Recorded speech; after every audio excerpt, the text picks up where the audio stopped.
हर हर महादेव दोस्तों, आज की कहानी एक ऐसे क्राइम की कहानी है जिसने न सिर्फ जापान को बल्कि इंग्लैंड को भी हिलाकर रख दिया था। ये घटना जितनी दुखद थी, इस घटना को अंजाम देने वाला अपराधी उतना ही शातिर था। इस अपराधी को पकड़ने के लिए पुलिस ने 60 लाख तक के इनाम की घोषणा भी कर दी थी। इसके बावजूद भी एक अकेले अपराधी ने पूरे 2 सालों तक जापान की पुलिस के नाक में दम करके रख दिया था। पुलिस को चकमा देने के लिए अपराधी ने जो तरकीब अपनाई वो भी किसी कल्पना से परे थी। घटना ऐसी जो सच होते हुए भी बिल्कुल फिल्मी लगती है। तो आखिर क्या है इस घटना की पूरी कहानी? कत्ल किसका हुआ था, कातिल कौन था और इस अकेले कातिल ने पुलिस की नाक में दम कर दिया था? इस कातिल के बारे में जानने के लिए वीडियो के अंत तक बने रहे। जब आप इस कातिल के पकड़े जाने की पूरी कहानी, कोर्ट द्वारा दी गई सजा और जेल में रहते हुए कातिल के करोड़ों रुपए कमाने के बारे में सुनेंगे तो शायद आपके लिए ये विश्वास करना मुश्किल होगा। तो सब कुछ जानने के लिए वीडियो के अंत तक जरूर बने रहें। तो आइए शुरू करते हैं। इस कहानी के बारे में जानने से पहले आपको इस कहानी के अहम 2 किरदारों के बारे में जानना जरूरी है। इस कहानी की पहली किरदार है लिंडसे एन हॉकर नाम की लड़की।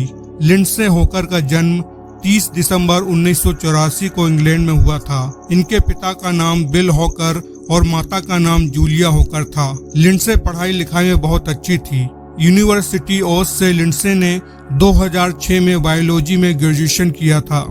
लिंडसे मार्शल आर्ट्स की भी ट्रेनिंग लेती हैं। ग्रेजुएशन की डिग्री पूरी करने के बाद लिंडसे होकर मास्टर डिग्री भी करना चाहती थी, लेकिन उससे पहले वो जिंदगी में कुछ नया करना चाहती थी और इसी के तहत वो जापान में एज अ इंग्लिश टीचर जाने का फैसला करती हैं। वो जापान के कई बड़े बड़े इंस्टीट्यूट में इंटरव्यू देती हैं। यहाँ उनका सिलेक्शन जापान के सबसे बड़े प्राइवेट इंग्लिश टीचिंग इंस्टीट्यूट नोवा में हो जाता है। सिलेक्शन के बाद लिंडसे टोक्यो आ जाती है। टोक्यो के कोएबा शहर में लिंडसे को पोस्टिंग मिलती है। इसी शहर के किराए के घर में 2 अन्य विदेशी टीचरों के साथ वो रहने लगती है। लिंडसे के माता पिता और उसका बॉयफ्रेंड अभी भी इंग्लैंड में ही रहते थे। लिंडसे उनसे ईमेल, स्काइप और मोबाइल के जरिए कांटेक्ट में रहती है। एक दिन लिंडसे अपने बॉयफ्रेंड को ईमेल के जरिए बताती है कि उसकी मुलाकात तत्सुया इचिहाशी नाम के लड़के से हुई है। तत्सुया इचिहाशी ही इस कहानी का दूसरा सबसे अहम किरदार है। तत्सुया इचिहाशी का जन्म 5 जनवरी 1979 को जापान के चूबो रीजन में हुआ था। तत्सुया की मां एक डेंटिस्ट थी और उनके पिता शहर के एक जाने माने डॉक्टर थे। तत्सुया के माता पिता अपने बेटे को डॉक्टर बनाना चाहते थे, पर पढ़ाई में उसका मन नहीं लगता था और वो डॉक्टर नहीं बन पाया। हालांकि इसके बाद भी जापान की एक यूनिवर्सिटी से 2005 में डिपार्टमेंटल ऑफ हॉर्टिकल्चर में ग्रेजुएशन की डिग्री प्राप्त करता है। हालांकि इसके बाद भी वो कोई काम धाम नहीं करता है और अपने माता पिता से मिलने वाले पैसों पर ही निर्भर रहता है। इचिहाशी को अपने माता पिता से महीने के 50 से 60 हजार रुपए मिलते थे। इचिहाशी अपना ज्यादा समय इधर उधर घूमने फिरने में और जिम में लगाया करता था। इचिहाशी मार्शल आर्ट्स में ब्लैक बेल्ट होल्डर था। एक दिन लिंडसे होकर अपने काम के बाद ट्रेन से घर आ रही थी।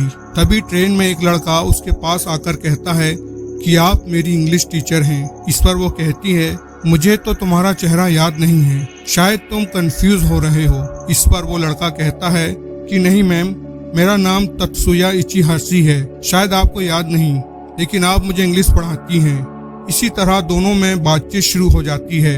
इचिहाशी लिंडसे को कहता है, मैं आपसे क्लास में इंग्लिश की क्लास तो ले ही रहा हूँ, मगर मैं ये चाहता हूँ कि आप मुझे स्पेशल क्लास भी दें ताकि मेरी इंग्लिश और भी बेहतर हो जाए। लिंडसे होकर समय का हवाला देते हुए ऐसा करने से मना कर देती हैं। इस पर वो लड़का लिंडसे होकर से बहुत ज्यादा रिक्वेस्ट करने लगता है और कहता है कि कम से कम आप हफ्ते में 2-3 घंटे ही मुझे क्लास दे दिया करें। मैं आपको फीस के तौर पर 1 घंटे का $35 दूंगा। ये ऑफर लिंडसे हॉकर के लिए बहुत अच्छा था, इसलिए वो क्लास देने के लिए राजी हो जाती है, मगर कहती है मैं तुम्हारे घर पर क्लास नहीं दूंगी, बल्कि बाहर कहीं क्लास दूंगी। इस तरह दोनों के बीच तय होता है कि क्लास शहर के सबसे बड़े कैफे में होगी। इसी बातचीत के बाद लिंडसे होकर का स्टेशन आ जाता है और वो उतर जाती हैं और पार्किंग पे खड़ी अपनी साइकिल लेकर अपने घर की तरफ जाने लगती है। अभी वो कुछ दूर जाती हैं और वो नोटिस करती है कि उसके पीछे पीछे वो लड़का भी आ रहा है जो अभी अभी उसे ट्रेन में मिला था। लिंडसे होकर उससे पीछा छुड़ाने के लिए तेजी से साइकिल चलाने लगती है और अपने घर की ओर बढ़ती रहती है, मगर वो लड़का उसका पीछा नहीं छोड़ता है और अंत में जब लिंडसे होकर अपने घर की तरफ पहुंचती है तो यहाँ पर लड़का कहता है, मुझे माफ कर दीजिए, मैंने शायद आपको परेशान कर दिया है, मैं यहाँ आपसे सॉरी कहने आया हूँ। इस पर लिंडसे होकर कहती है, ठीक है, माफ कर दिया, जाओ। मगर लड़का कहता है, मुझे बहुत प्यास लगी है, आप मुझे बस एक गिलास पानी दे दो, फिर मैं यहाँ से चला जाऊंगा। इस तरह तत्सुया इचिहाशी पानी पीने के बहाने लिंडसे होकर के घर के अंदर चला जाता है। दाखिल होते ही तत्सुया की नजर लिंडसे की दो और साथियों पर पड़ती है जो उसके साथ ही रहती थी। यहाँ लिंडसे अपने साथियों से तत्सुया का इंट्रोडक्शन अपने स्टूडेंट के रूप में करवाती हैं तथा उसके लिए पानी लेने चली जाती है। जब तक लिंडसे पानी लेकर आती है तत्सुया वहीं पर बैठ जाता है तथा पास में रखे एक कागज पर रफली लिंडसे होकर का एक ड्राइंग बनाता है और उस पर अपना नाम, मोबाइल नंबर और स्काइप आईडी लिखकर लिंडसे होकर को देते हुए इस वादे के साथ वहां से निकल जाता है कि लिंडसे वादे के मुताबिक इंग्लिश सिखाने उसे आएंगी। इसी के बाद शनिवार 24 मार्च 2007 को दिन के लगभग 2 बजे लिंडसे होकर और तत्सुया इचिहाशी शहर के एक कैफे में मिलते हैं। यहाँ लिंडसे लगभग 1 घंटे तक तत्सुया को इंग्लिश पढ़ाती हैं। पढ़ाई खत्म करने के बाद जब पैसे देने की बारी आती है तो तत्सुया घबरा कर लिंडसे से कहता है कि मैं वो पैसे अपने घर पर ही भूल गया हूँ, बुरा ना मानो तो तुम मेरे साथ चलो, मैं तुम्हें वही पैसे दे दूंगा। लिंडसे जाने के लिए तैयार हो जाती है। दोनों एक टैक्सी किराए पे लेते हैं और वहां से निकल जाते हैं। थोड़ी ही देर में वो फ्लैट पर पहुंच जाते हैं। लिंडसे तुरंत इचिहाशी से कहती है कि तुम मुझे पैसे लाकर यहीं दे दो, पर किसी तरह तत्सुया लिंडसे को अपने घर के अंदर चलने के लिए मना लेता है। घर के अंदर जाने से पहले लिंडसे टैक्सी ड्राइवर को कहती है कि तुम यहीं रुकना, मैं जल्दी आ जाऊंगी।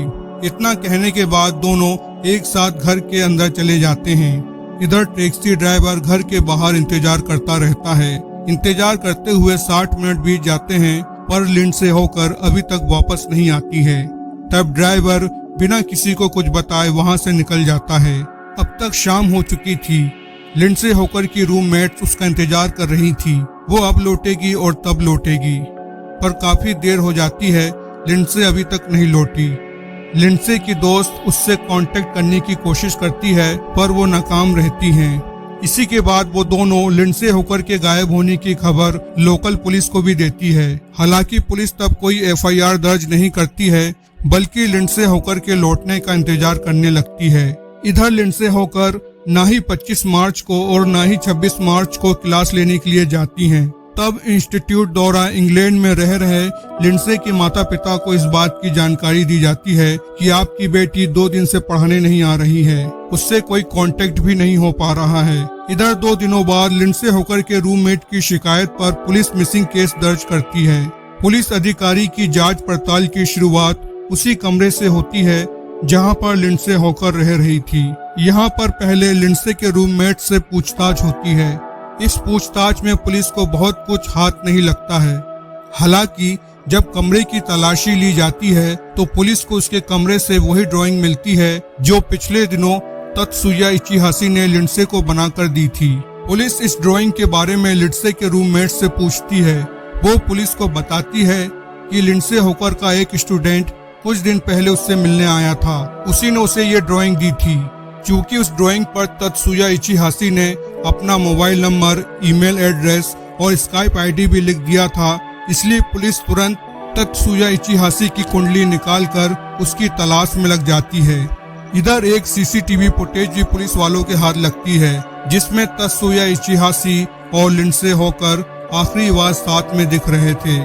तत्सुया की डिटेल निकलवाई जाती है तो पता चलता है कि इसका एक छोटे मोटे झगड़े को छोड़कर इसका कोई आपराधिक बैकग्राउंड नहीं है, इसलिए पुलिस को तत्सुया इचिहाशी पर कोई शक नहीं होता है। फिर भी वो लिंडसे होकर के संबंध में पूछताछ के लिए 27 मार्च 2007 को तत्सुया के एड्रेस पर जाती है। यहाँ पूछताछ के लिए केवल 2 अधिकारियों को ही भेजा जाता है। जापान के कानून के मुताबिक अगर पुलिस के पास कोई कोर्ट का कागज या कोई उचित कारण नहीं है तो वो बेवजह किसी के दरवाजे पर नॉक भी नहीं कर सकती है। इसलिए जब दोनों अधिकारी यहाँ आते हैं तो उन्हें तत्सुया का दरवाजा बंद मिलता है। घर की सभी लाइट्स भी ऑफ थी। पुलिस वाले दरवाजे पर नॉक नहीं करते हैं बल्कि आसपास के पड़ोसियों से इचिहासी के बारे में पूछताछ शुरू करते हैं। इसी दौरान एक पड़ोसी बताता है कि कल इसके घर से बहुत ज्यादा आवाज आ रही थी।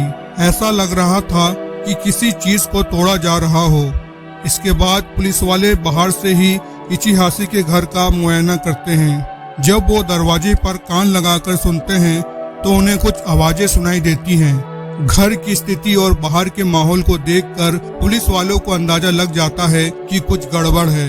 इसलिए वो दोनों अधिकारी तुरंत ही सीनियर अधिकारी को कॉल करके बैकअप भेजने को कहते हैं। शाम 7 बजे 7 और पुलिस वाले वहां पर पहुंच जाते हैं। अब ये 9 पुलिस अधिकारी अलग अलग फ्लोर पर अपनी अपनी पोजीशन ले लेते हैं और इंतजार करते हैं कि तत्सुया इचिहासी बाहर निकलेगा तो उससे पूछताछ होगी। पुलिस वालों को इंतजार करते हुए 2 घंटे बीत जाते हैं मगर तत्सुया इचिहासी बाहर नहीं निकलता है। पुलिस वाले फिर भी वहीं डटे रहते हैं और इचिहासी का इंतजार करते रहते हैं। तभी पुलिस की नजर से बचकर अपने घर का दरवाजा काफी तेजी से खोलता है और पीठ पर एक छोटा सा बैग लेकर वहां से भागने की कोशिश करता है। उसके दरवाजे के पास मौजूद पुलिस वाला उसे पकड़ने की कोशिश करता है मगर वो सभी को चकमा देते हुए वहां से भागने लगता है। कुछ पुलिस वाले नीचे के फ्लोर पर भी थे मगर ऊपर मौजूद पुलिस वाले नीचे के पुलिस वालों को तत्सुया इचिहासी के भागने की जानकारी नहीं दे पाते हैं क्योंकि उस समय उन पुलिस वालों के पास वॉकी टॉकी या कम्युनिकेशन डिवाइस नहीं होता है। इस तरह सभी को चकमा देते हुए तत्सुया इचिहासी वहां से फरार हो जाता है। इचिहासी के भागने के बाद एक टीम तुरंत इचिहासी के घर के अंदर जाती है। घर के अंदर की हालत बहुत ही ज्यादा खराब थी। सामान इधर उधर बिखरा पड़ा हुआ था जबकि बाथरूम से बाथ टब गायब था। ऐसा लग रहा था कि उसे आजकल में ही वहां से तोड़कर अलग किया गया है। जब पुलिस वाले घर की तलाशी लेते हुए घर की बालकनी तक पहुंचते हैं तो उन्हें बालकनी में बाथ टब दिखाई देता है। बाथ टब बालू और धूल मिट्टी से भरा हुआ रहता है। जब पुलिस वाले उस बालू और धूल मिट्टी की तलाशी लेते हैं तो सभी के सभी सहम जाते हैं। बाथ टब में लिंडसे होकर की लाश पड़ी हुई थी। लिंडसे के शरीर पर बहुत ही गहरे जख्म भी थे। उसके सारे बालों को पूरी तरह से शेव कर दिया गया था। उसके शरीर पर कोई कपड़ा नहीं था। जिस बाथ टब में शव रखा गया था उसमें बालू और मिट्टी के अलावा कई तरह के डिकम्पोजिव एलिमेंट मिले हुए थे। डिकम्पोजिंग एलिमेंट शव को जल्द से जल्द खत्म करने के लिए रखे गए थे। अब तक पुलिस को इतना तो समझ में आ गया था कि तत्सुया इचिहासी ने ही लिंडसे होकर की हत्या की है तथा वो वहां से भाग निकलने में कामयाब हो गया है। अब पुलिस बड़े पैमाने में तत्सुया इचिहासी की तलाश शुरू कर देती है। शहर में इचिहासी के पोस्टर लगा दिए जाते हैं। पुलिस ताबड़तोड़ छापेमारी करती रहती है पर कहीं भी कोई कामयाबी नहीं मिलती है। इसी बीच 29 मार्च 2007 को पुलिस वालों को तत्सुया इचिहासी के अपार्टमेंट के पीछे एक बड़ी सी शॉपिंग ट्रॉली मिलती है। जांच में पता चलता है कि इस ट्रॉली का उपयोग लिंडसे होकर के शव को नष्ट करने के लिए लाए गए मिट्टी के थैले को लाने के लिए किया गया था। पुलिस अभी यहाँ जांच कर ही रही थी कि उन्हें खबर मिलती है कि तत्सुया इचिहासी को पास के होटल में ही देखा गया है। इस गुप्त सूचना के आधार पर आनंद फानन में 20 पुलिस वालों की एक टीम बनाई जाती है तथा ये सभी ईस्ट टोक्यो में लव होटल पर छापेमारी करते हैं मगर पुलिस वालों की ये मेहनत भी बेकार हो जाती है क्योंकि वहां से तत्सुया इचिहासी पहले से ही फरार हो चुका होता है। अब पुलिस वाले पहले से बड़े पोस्टर छपवाकर शहर में लगवाना शुरू कर देते हैं। साथ में ही तत्सुया इचिहासी की कोई भी खबर देने वाले को 6 लाख का इनाम देने की घोषणा भी कर देते हैं। बहुत कोशिशों के बाद भी तत्सुया इचिहासी का पता नहीं चलता है। इसका नतीजा ये होता है कि 2008 की शुरुआत में ही केस की जांच लगभग रुक जाती है। इस केस को जबरदस्त मीडिया कवरेज भी मिल रहा था और लोगों की हमदर्दी लिंडसे के साथ भी थी। इसलिए जांच के सुस्त होने की वजह से लोगों का गुस्सा बढ़ने लगता है। उधर इंग्लैंड से लिंडसे होकर के माता पिता भी जापान आ जाते हैं तथा अधिकारियों पर जांच का दबाव बनाते हैं। इसके अलावा इंग्लैंड हाई कमीशन के अधिकारी भी जापान सरकार को जल्द से जल्द लिंडसे होकर के कातिलों को पकड़ने के लिए कहती है। जापान पुलिस के प्रति भी लोगों का गुस्सा बढ़ने लगता है तथा कई जगह जस्टिस फॉर लिंडसे जैसे कैंप शुरू हो जाते हैं। इस मामले में जापानी पुलिस की मदद के लिए इंग्लैंड से भी पुलिस का एक दल जापान आता है। चारों तरफ से बढ़ते प्रेशर की वजह से एक बार फिर से जापान की पुलिस 2008 के अक्टूबर महीने में पूरी ताकत से इस केस की इन्वेस्टिगेशन शुरू करती है। अब इस केस को सोल्व करने के लिए 140 पुलिस अधिकारी लगाए जाते हैं। इन सब के बीच पुलिस की मेहनत भी थोड़ी रंग लाने लगती है तथा पुलिस को अलग अलग जगह पर तत्सुया इचिहाशी के देखे जाने की खबर मिलने लगती है, मगर हर बार पुलिस के पहुंचने से पहले ही तत्सुया इचिहाशी वहां से भाग जाता है। इसी बीच 2008 के अक्टूबर महीने के अंत में पुलिस की ओर से यह बयान दिया जाता है कि पुलिस की ओर से बनाए गए प्रेशर की वजह से तत्सुया इचिहाशी ने आत्महत्या कर ली है। हालांकि पुलिस ने अब तक तत्सुया इचिहाशी का शव बरामद नहीं किया था और न ही कोई अहम सबूत दिया था। इसलिए लिंडसे होकर के माता पिता समेत जापानी मीडिया भी पुलिस के इस दावे को खारिज करते हुए केस को कमजोर करने का आरोप लगाने लगती है।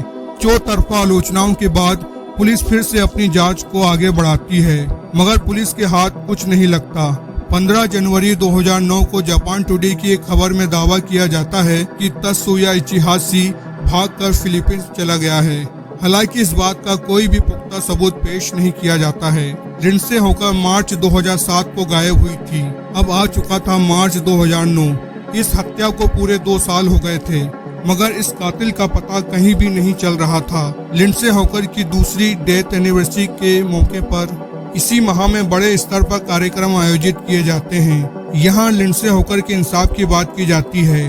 अब एक बार फिर से पुलिस जांच पड़ताल शुरू करती है। वो नए सिरे से जांच की शुरुआत करते हुए जापान के कई बड़े शहरों में तत्सुया इचिहाशी के बड़े बड़े कटआउट लगवा देती है। इतना ही नहीं, 20 जून 2009 को जापानी नेशनल एजेंसी की ओर से अपराधी की खबर देने वाले के लिए इनाम की राशि लगभग 6 लाख रुपए से बढ़ाकर 60 लाख के लगभग कर देती है। यहाँ पुलिस की ये तरकीब थोड़ी काम कर जाती है। एक दिन जापान के नागोया शहर का एक प्लास्टिक सर्जन पुलिस वालों को बताता है कि शायद उसने इस लड़की की प्लास्टिक सर्जरी की है। डॉक्टर बताता है कि कुछ महीने पहले नागोया क्लिनिक पर यह लड़का आया था, जिसने प्लास्टिक सर्जरी के जरिए अपनी नाक थोड़ी ऊपर करवाई थी। इसके अलावा उसने अपने गालों पर मौजूद 2 तिलों को हटवाने के साथ साथ अपनी आईलेट्स भी फोल्ड करवाई थी और अपने लिप्स को थोड़ा सा मोटा करवाया था। यहाँ डॉक्टर पुलिस वालों को सर्जरी से पहले और सर्जरी के बाद की फोटो दिखाता है। तस्वीरों को देखकर पुलिस वाले सारा मामला समझ जाते हैं कि कैसे पुलिस वालों की पकड़ से बचने के लिए तत्सुया इचिहाशी ने प्लास्टिक सर्जरी के जरिए अपना चेहरा बिगाड़ लिया था। अब पुलिस द्वारा पूरे शहर में तत्सुया के प्लास्टिक सर्जरी के बाद वाले चेहरे का पोस्टर लगवा दिया जाता है। इसी के कुछ दिनों बाद शहर में इचिहाशी के बड़े बड़े बैनर देखकर एक मजदूर पुलिस वालों को खबर देता है कि इसी से मिलता जुलता एक लड़का उसकी साइट पर भी काम करता है। इस सब सूचनाओं के आधार पर पुलिस वाले बड़े ही सावधानी से तत्सुया इचिहाशी की स्थिति का पता लगाते हैं और फाइनली 10 नवंबर 2009 को कंस्ट्रक्शन साइट पर रेड करते हैं। जब पुलिस वाले वहां पहुंचते हैं तो उस समय इचिहाशी जहाज के द्वारा समुद्र के रास्ते दूसरी जगह भागने की तैयारी कर रहा था। अभी वो भाग पाता तभी वहां पुलिस पहुंच गई। अब तत्सुया इचिहाशी को समझ आ गया था कि उसका खेल खत्म हो चुका है, इसलिए वो दोनों हाथ उठाकर खड़ा हो जाता है और खुद को पुलिस के हवाले कर देता है। पुलिस वाले तत्सुया इचिहाशी को अरेस्ट करने के बाद 23 दिनों की पुलिस रिमांड में भेज देते हैं। यहाँ उससे कड़ाई से पूछताछ होती है, मगर वो अपना गुनाह कबूल नहीं करता है और लिंडसे होकर की हत्या से लगातार इनकार करता रहता है। मगर जब पुलिस बहुत ज्यादा सख्ती के साथ उससे पूछताछ करती है तो फाइनली वो दिल दहला देने वाली इस रहस्य से पर्दा उठाता है। वो बताता है कि पहली बार जब उसने लिंडसे होकर को ट्रेन में देखा तो तभी उसने तय कर लिया था कि वो उसके साथ गलत करेगा। इसी के बाद उसने लिंडसे होकर को ट्रेन में झूठ बोला और फिर बहाने से उसे इंग्लिश पढ़ाने के लिए तैयार कर लिया और फिर पैसे देने के बहाने उसे अपने घर के अंदर बुलाया। तत्सुया इचिहासी के बयान के मुताबिक लिंडसे होकर जैसे ही पैसे लेने के लिए घर के अंदर आती है तो वो उसके साथ जबरदस्ती करने लगता है, मगर लिंडसे होकर मार्शल आर्ट्स जानती है, इसलिए वो अपने बचाव के लिए इचिहासी पर वार करने लगती है। तत्सुया इचिहासी भी मार्शल आर्ट्स में ब्लैक बेल्ट था, इसलिए वो भी लिंडसे होकर पर हमले करता है। दोनों के बीच कुछ देर तक ये लड़ाई चलती रहती है, मगर तत्सुया इचिहासी एक बार सीधे लिंडसे की गर्दन पर करता है, जिससे उसकी गर्दन की हड्डी में गहरी चोट आती है और वो नीचे गिर जाती है। इसी के बाद वो बड़ी बेरहमी से लिंडसे होकर के साथ बलात्कार करता है। इसी दौरान वो गला दबाकर उसकी हत्या भी कर देता है। हत्या करने के बाद वो शव को बाथ टब में छुपा देता है। इसके बाद इचिहासी बाहर जाता है और जहां से वो मिट्टी और बालू के साथ साथ डीकंपोजिंग एलिमेंट भी लेकर आता है। सभी सामान लाने के बाद पहले वो लिंडसे होकर के सभी सामान को नष्ट करता है, फिर उसके सर के बाल को छीलकर शव को उठाकर बाथ टब में रख देता है। फिर मिट्टी और बालू के साथ साथ उसमें डीकंपोजिंग एलिमेंट मिला देता है। इसके बाद वो बाथ टब को खींचकर बालकनी में रख देता है। उसी शाम जब वो भागने की तैयारी करता है तो वहां पुलिस आ जाती है, लेकिन फिर भी वो वहां से भागने में कामयाब रहता है।